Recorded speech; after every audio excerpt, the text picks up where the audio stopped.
ಕಡೂರು ತಾಲೂಕಿನಲ್ಲಿ ಗ್ರಾಮ ಸಹಾಯಕರನ್ನ ನೇಮಕ ಮಾಡುವಲ್ಲಿ ಸರ್ಕಾರಿ ನಿಯಮಗಳನ್ನು ಉಲ್ಲಂಘನೆ ಮಾಡಿ ಆಯ್ಕೆ ಮಾಡಿರುವ ಗ್ರಾಮ ಸಹಾಯಕರನ್ನ ರದ್ದು ಮಾಡಿ ಆ ಸಂದರ್ಭದಲ್ಲಿ ಆಯ್ಕೆ ಮಾಡಿರುವ ಅಧಿಕಾರಿಗಳ ವಿರುದ್ಧ ಪರಿಶಿಷ್ಟ ಜಾತಿ ಪರಿಶಿಷ್ಟ ಪಂಗಡ ದೌರ್ಜನ್ಯ ನಿಯಂತ್ರಣ ಕಾಯ್ದೆಯಡಿ ಕೇಸು ದಾಖಲಿಸುವಂತೆ ಕರ್ನಾಟಕ ಲೋಕಾಯುಕ್ತ ಪೊಲೀಸ್ ಉಪ ಅಧೀಕ್ಷಕರಿಗೆ ಗ್ರಾಮ ಪಂಚಾಯಿತಿ ಮಾಜಿ ಸದಸ್ಯರಾದ ಪ್ರಶಾಂತ್ ಕಡೂರಹಳ್ಳಿ ಒತ್ತಾಯಿಸಿದ್ದಾರೆ.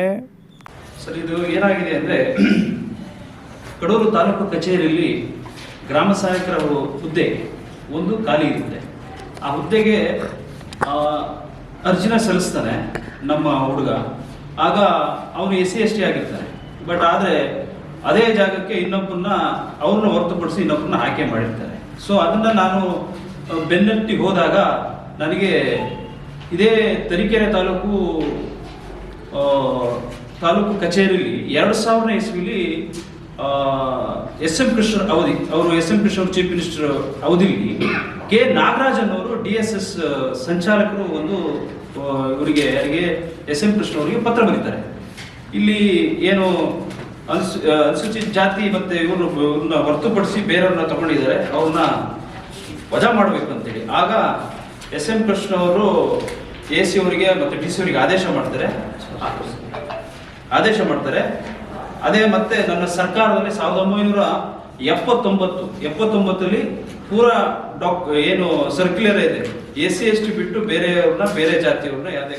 ಸುದ್ದಿಗೋಷ್ಠಿಯಲ್ಲಿ ಮಾತನಾಡಿದ ಅವರು, ಯಾವುದೇ ಮೂಲೆಗಳಲ್ಲಿ ಗ್ರಾಮ ಸಹಾಯಕರನ್ನ ನೇಮಕ ಮಾಡಿಕೊಳ್ಳುವಾಗ ಸರ್ಕಾರದ ನಿಬಂಧನೆಯಂತೆ ಹಿಂದೆ ಗ್ರಾಮದ ಕೆಲಸವನ್ನ ಮಾಡುತ್ತಿರುವ ಕುಟುಂಬಗಳ ಪಟ್ಟಿಯಲ್ಲಿ ಇರುವಂತಹ ನೀರುಗಂಟಿಗಳು, ತಳಹಾರಿಗಳು, ವಾಲಿಕಾರಿಗಳು, ಮೊಹರರು, ತಳವಾರರು ಮುಂತಾದ ಕುಟುಂಬದ ಸದಸ್ಯರುಗಳನ್ನು ಮಾತ್ರ ಆಯಾ ರೆವಿನ್ಯೂ ಸರ್ಕಲ್ ವ್ಯಾಪ್ತಿಗೆ ಒಳಪಡುವವರನ್ನ ಮಾತ್ರ ನೇಮಕ ಮಾಡಿಕೊಳ್ಳಬೇಕೆಂಬುದು ಸ್ಪಷ್ಟವಾದ ಸರ್ಕಾರದ ನಿರ್ದೇಶನವಿದೆ. ಆದರೆ ಸದರಿ ಕಡೂರು ತಾಲೂಕಿನ ವ್ಯಾಪ್ತಿಗೆ ಒಳಗೊಂಡಿರುವ ಗ್ರಾಮ ಸಹಾಯಕರನ್ನ ನೇಮಕ ಮಾಡಿಕೊಳ್ಳುವ ಸಂದರ್ಭದಲ್ಲಿ ನಿಯಮಗಳನ್ನು ಗಾಳಿಗೆ ತೂರಿ ಆಯ್ಕೆ ಮಾಡಿದ್ದಾರೆ.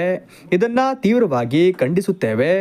ಈ ಕೂಡಲೇ ಇವರ ಮೇಲೆ ಕಠಿಣ ಕಾನೂನು ಕ್ರಮ ಕೈಗೊಳ್ಳಬೇಕು ಎಂದು ಒತ್ತಾಯಿಸಿದ್ದಾರೆ. ಗ್ರಾಮ ಸಹಾಯಕರನ್ನ ತೆಗೆದು ಜನರಲ್ ಅವ್ರನ್ನ ತಗೊಂಡಿರುವಂತ ನಿರ್ದೇಶನವೂ ಇದೆ. ಹಾಗಾಗಿ ನಾನು ಸ್ಪಷ್ಟಪಡಿಸೋದೇನಪ್ಪ ಅಂದ್ರೆ, ತಮ್ಮ ಮಾಧ್ಯಮದ ಮುಖಾಂತರ ನಾನು ಈ ಸರ್ಕಾರಕ್ಕೂ ಸಹ ಮತ್ತೆ ನಾನು ಈ ವಿಚಾರವಾಗಿ DC ಅವ್ರಿಗೂ ಸಮೇತ ನಾನು ಮನವಿ ಕೊಟ್ಟಿದ್ದೀನಿ, AC ಅವ್ರಿಗೂ ಸಹ ಮನವಿ ಕೊಟ್ಟಿದ್ದೀನಿ, ಸರ್ಕಾರದ ಚೀಫ್ ಸೆಕ್ರೆಟರಿಗಳಿಗೂ ಸಹ ಗಮನಕ್ಕೆ ತಗೊಂಡಿದ್ದೀನಿ, ಹಾಗೂ ಕಂದಾಯ ಇಲಾಖೆ ಸಚಿವರಿಗೂ ಸಹ ಗಮನಕ್ಕೆ ತಂದಿದ್ದೀನಿ. ಅಂದ್ರೆ ಪತ್ರ ಮುಖಾಂತರ, ನಾನು ರಿಜಿಸ್ಟರ್ ಪೋಸ್ಟ್ ಮುಖಾಂತರ ಅವರಿಗೆ ನಾನು ನನ್ನ ಏನು ಅಹವಾಲು ಇದ್ದದನ್ನು ನಾನು ತಲುಪಿಸಿದ್ದೀನಿ.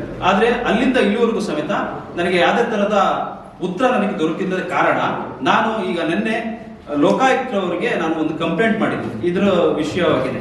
ಇದಕ್ಕೆ ಸಂಬಂಧಪಟ್ಟ ಎಲ್ಲ ಡಾಕ್ಯುಮೆಂಟ್ ಲಗತ್ತಿಸಿ ಲೋಕಾಯುಕ್ತರಿಗೆ ನಾನು ಕೊಟ್ಟಿದ್ದೀನಿ. ಅದೇ ತರ ನಾನು ಇವತ್ತು ಮಾಧ್ಯಮ ಗ್ರಾಮ ಸಹಾಯಕರ ಕೆಲಸ ಮಾಡಿ ಲೋಕಾಯುಕ್ತರ ಟ್ರ್ಯಾಪ್ ಆದ್ರು, ಲಂಚ ಇಸ್ಕೊಂಡು ಲೋಕಾಯುಕ್ತರ ಟ್ರ್ಯಾಪ್ ಆದ್ರು.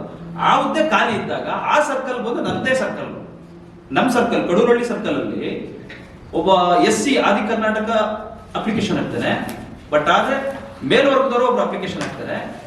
ಆದ್ರೆ ಈ ಏನು ಗ್ರಾಮ ಸಹಾಯಕರ ಕೆಲಸ ತಗೋಬೇಕಂದ್ರೆ ಕುಳ್ವಾಡಿ, ತೋಟಿ ಇಂಥವರಿಗೆ ಮಾತ್ರ, ಅಂದ್ರೆ ಕುಲ ಕಸುಬು ಆಧಾರದ ಮೇಲೆ ಕೊಡ್ತಾರೆ. ಆಮೇಲೆ ಮೇಲಾಗಿ ಅವ್ರನ್ನ ಲೋಕಲ್ ಅವ್ರನ್ನ ಯಾಕೆ ತಗೋಬೇಕು ಅಂದ್ರೆ ಅವ್ರಿಗೆಲ್ಲ ಮಾಹಿತಿ ಗೊತ್ತಿರುತ್ತೆ.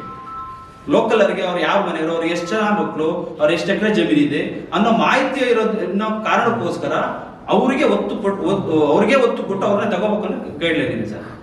ಆದ್ರೆ ಇಲ್ಲಿ ಏನಾಯ್ತು, ಖಾಲಿ ಹುದ್ದೆಗೆ ನಾವು ಅರ್ಜಿ ಹಾಕಿದಾಗ ಕುಳ್ವಾಡಿ ಸರ್ಟಿಫಿಕೇಟ್ ಇದ್ರೂ ಸಮೇತ ಇವ್ರನ್ನ ತಗೊಂಡಲೆ ಮೇಲವ್ರದವ್ರು ತಗೊಂಡು ಇವತ್ತು ನಮಗೆ ಅನ್ಯಾಯ ಆಗಿದೆ. ನಾನು ಒಂದು ಕೇಳಕ್ಕಿದಾಗ ಈ ಪರಿಪೂರ್ಣ ವಿಚಾರ ಗೊತ್ತಾದಾಗ ನಾನು ಇದೇ ತರೀಕೆರೆ ತಾಲೂಕು ಆಫೀಸ್ ಮತ್ತು AC ಆಫೀಸಲ್ಲಿ ಒಂದು ಕಡತ ಲಭ್ಯ ಬರುತ್ತೆ ನನಗೆ.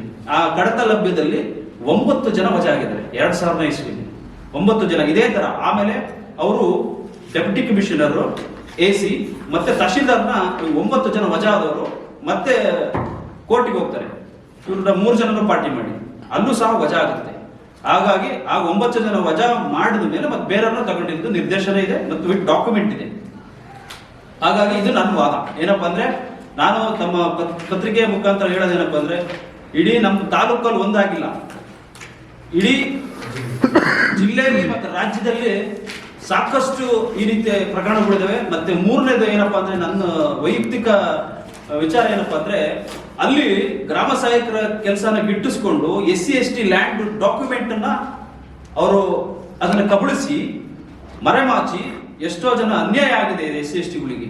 ಹಾಗಾಗಿ ಏನು ಗ್ರಾಮ ಸಹಾಯಕರ ಹುದ್ದೆ ಏನಿದೆ ಈ ಕಡೂರು ತಾಲೂಕಲ್ಲಿ ಮತ್ತು ನಮ್ಮ ಜಿಲ್ಲೆಯಲ್ಲಿ ಆಗಲಿ, ದಯಮಾಡಿ ಲೋಕಾಯುಕ್ತರು ಮತ್ತು ಸಂಬಂಧಪಟ್ಟ ಅಧಿಕಾರಿಗಳು ಮತ್ತು ಜಿಲ್ಲಾಧಿಕಾರಿಗಳು ಸೂಕ್ತ ಕ್ರಮ ತಗೋಬೇಕು ಅಂತ ತಮ್ಮಲ್ಲಿ ಮನವಿ ಮಾಡ್ತೀನಿ ಸರ್.